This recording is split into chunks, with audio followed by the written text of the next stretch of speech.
mensagem que vem das vossas necessidades. Possa estar preenchendo o vazio da sua alma com esta mensagem que estará sendo ministrada agora. Convido a igreja a colocar sobre os vossos pés e abra a Bíblia comigo, livro aos Hebreus. Livro aos Hebreus.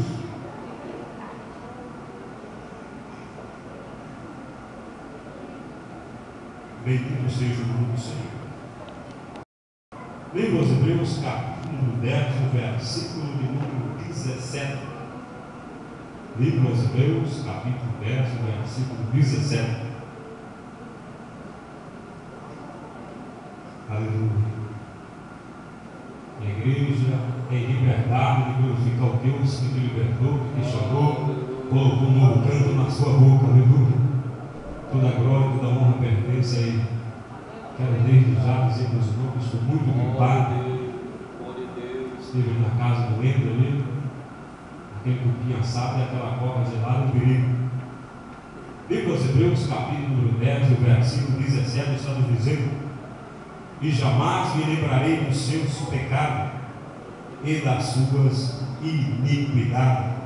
Livro aos Hebreus, capítulo 10, versículo 17, está nos dizendo: e jamais me lembrarei dos seus pecados e das suas iniquidades.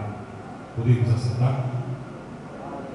Quantos aqui querem levar uma bênção para a sua casa nessa noite? Aleluia. Glorifica a Deus, Senhor. Aleluia.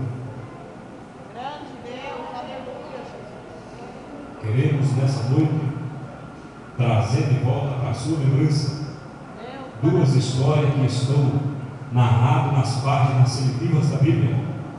E com base nessas duas histórias, eu fui convencido e orientado pelo querido Espírito Santo a colocar um tema nesta mensagem. E o tema é isso: retornando de uma terra distante para a casa do Pai. E vindo de uma terra distante para a casa do Pai.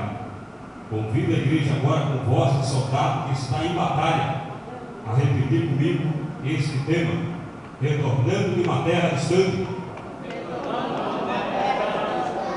para a casa do Pai. Vindo de uma terra distante para a casa do Pai. Agora eu quero que a igreja repita comigo com voz de soldado que já venceu a batalha. Retornando de uma terra distante